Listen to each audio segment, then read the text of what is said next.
आत्मीय परिजनों, सभी को भाव भरा प्रणाम। आज हम आप सबके सम्मुख श्रद्धेय डॉक्टर प्रणव पांड्या जी द्वारा रचित गुरु गीता के विषय को लेकर उपस्थित हुए हैं।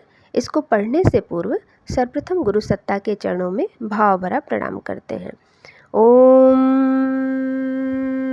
ब्रह्मानंदम परम सुखदम केवलम ज्ञानमूर्तिम द्वंद्वातीतं गगनसदृशं तत्त्वमस्यादिलक्ष्यम् एकं नित्यं विमलमचलं सर्वधी साक्षिभूतं भावातीतं त्रिगुणरहितं सद्गुरुं तं नमामि।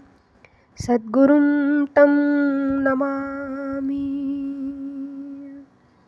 ओम श्री गुरुवे नमः। गुरु गीता। गुरु गीता भगवान शंकर द्वारा माता पार्वती जी को सद्गुरु की महिमा के संदर्भ में कही गई है। भगवान श्री वेद व्यास ने स्कंद पुराण के उत्तरखंड में इस प्रसंग को वर्णित किया है। कैलाश शिखर पर देवाधिदेव महादेव एवं शक्ति रूपा माँ के बीच इस वार्तालाप को बाद में नैमिषारण्य के पावन तीर्थ में सूत जी ने ऋषिगणों को सुनाया। वही ज्ञान परम पूज्य गुरुदेव के जीवन की व्याख्या, उनके द्वारा दिए गए मार्मिक सूत्रों एवं उनके प्रति समर्पण भाव से अभिव्यक्त किए गए दृष्टांतों के माध्यम से गुरु गीता में सभी सुधी पाठकों के लिए प्रस्तुत है। गुरु तत्व का बोध जितना शिष्य को होता है, श्रद्धा जिस अनुपात में बढ़ती है, सुसंस्कारों की स्थापना भी उसी त्वरा से होने लगती है। प्रज्ञा अवतार रूपी गुरु सत्ता को समर्पित है महाकाल की वाणी, उन्हीं के जीवन की व्याख्या के रूप में सभी शिष्यों के कल्याणार्थ। गुरु गीता।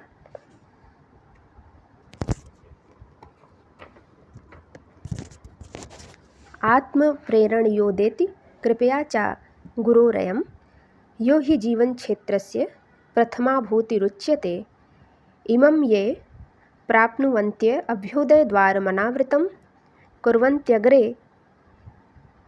कुर्वन्त्यग्रे संर्यतेते मुख्य लक्ष्य दिशि ध्रुवम।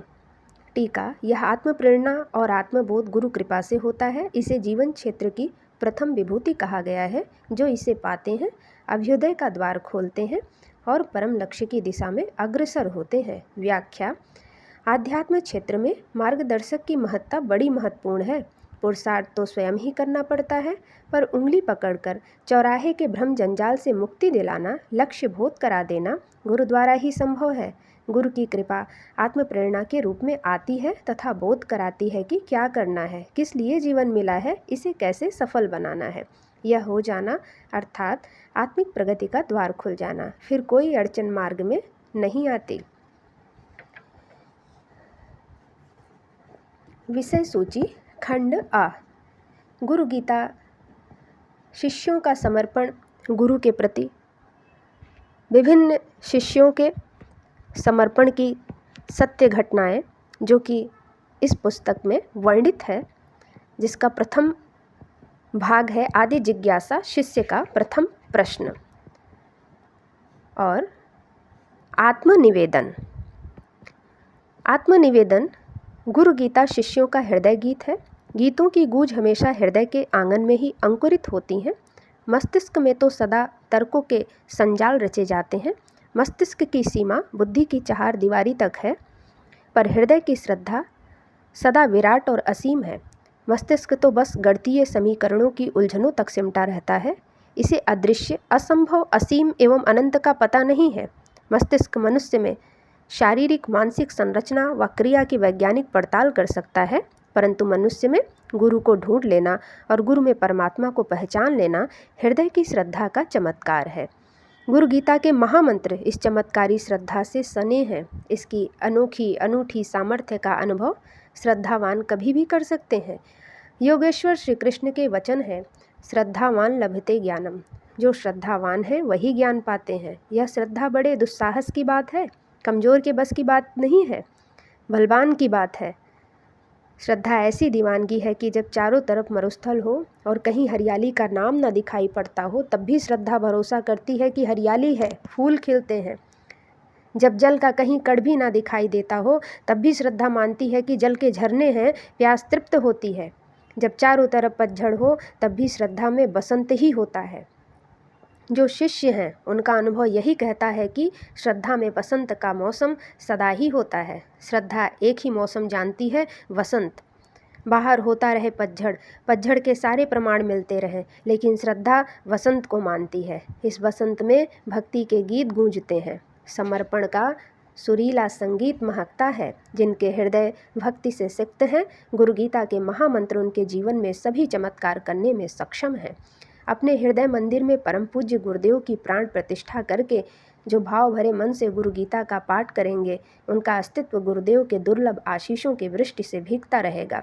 गुरु गीता उन्हें प्यारे सद्गुरु की दुर्लभ अनुभूति कराती रहेगी।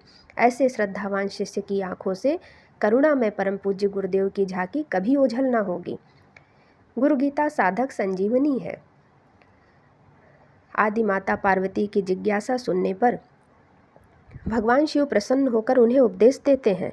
इस पूरे वार्तालाप में जो स्कंद पुराण के उत्तरखंड में लगभग 250 श्लोकों में आया है, सद्गुरु की महिमा का वर्णन है। गुरु शिष्य संबंध इस धरती का सर्वाधिक पावन निकटतम संबंध है। यदि गुरु परमात्मा की सीधी नियुक्ति के रूप में अवतरित होते हैं तो गुरु शिष्य के समर्पण भाव के बदले आध्यात्मिक अनुदान उदारतापूर्वक देते हैं। गुरु गीता एक प्रकार से हर शिष्य के लिए साधना का एक श्रेष्ठ माध्यम है। इससे गुरु कृपा सतत अनवरत पाई जा सकती है। परम पूज्य गुरुदेव के रूप में महाकाल की प्रज्ञा अवतार की सत्ता इस युग में अवतरित हुई। सन 1911 आश्विन कृष्ण त्रयोदशी उन्होंने अपना जीवन एक समर्पित शिष्य के रूप में जिया। उनके गुरु थे हिमालयवासी स्वामी सर्वेश्वरानंद जी, जिनकी आयु का अनुमान भी लगा पाना कठिन है। आदिकाल से ऋषिगण सूक्ष्म शरीर से हिमालय में तप कर रहे हैं। उन्हीं में से सप्तऋषियों के मार्गदर्शन वाली उच्च स्तरीय एक संसद के प्रतिनिधि हैं हमारे दादा गुरु, जिन्होंने युग परिवर्तन के निमित्त हेतु पंडित श्री राम शर्मा आचार्य जी को चुना। युग दृष्टा प्रज्ञा पुरुष आचार्य श्री ने एक श्रेष्ठ शिष्य का जीवन जिया एवं सन 1990 की गायत्री जयंती 2 जून को स्वयं को सूक्ष्म एवं कारण में विलीन कर दिया। उन्हीं गुरु सत्ता के चरणों में गुरु गीता की युग अनुकूल टीका विभिन्न संदर्भों के साथ प्रस्तुत है। विभिन्न श्लोकों की देवाधिदेव की महादेव की जगजननी माँ पार्वती के समक्ष प्रस्तुत की गई व्याख्या के साथ गुरु शिष्य परंपरा के अनेक उदाहरण परम पूज्य गुरुदेव के जीवन के प्रसंगों व चिंतन के साथ प्रस्तुत है। इसमें सभी कुछ वह है जो पुराण में श्री वेदव्यास ने लिखा या बाद में जिसे सूत जी द्वारा ऋषिगणों के समक्ष नैमिष तीर्थ में प्रस्तुत किया गया है। यदि निवेदक ने अपना कुछ जोड़ा है तो वह ज्ञान गुरु का दिया हुआ ही है, जो वास्तव में उन श्लोकों के साथ आज के युग में, आज की परिस्थिति में हर साधक के लिए मनन करने योग्य है। आदि शक्ति द्वारा शिष्य भाव से जिज्ञासा व्यक्त की गई। जगन नियंता तंत्राधिपति देवों के देव भगवान महाकाल गुरु रूप में उसका समाधान करते हैं। इसी तरह शक्ति स्वरूपा माता भगवती देवी एवं परम पूज्य गुरुदेव का जीवन रहा है, जिनका सानिध्य हम सभी को मिला है। गुरु शिष्य परंपरा का एक श्रेष्ठतम उदाहरण इस ऋषि युग्म ने प्रस्तुत किया।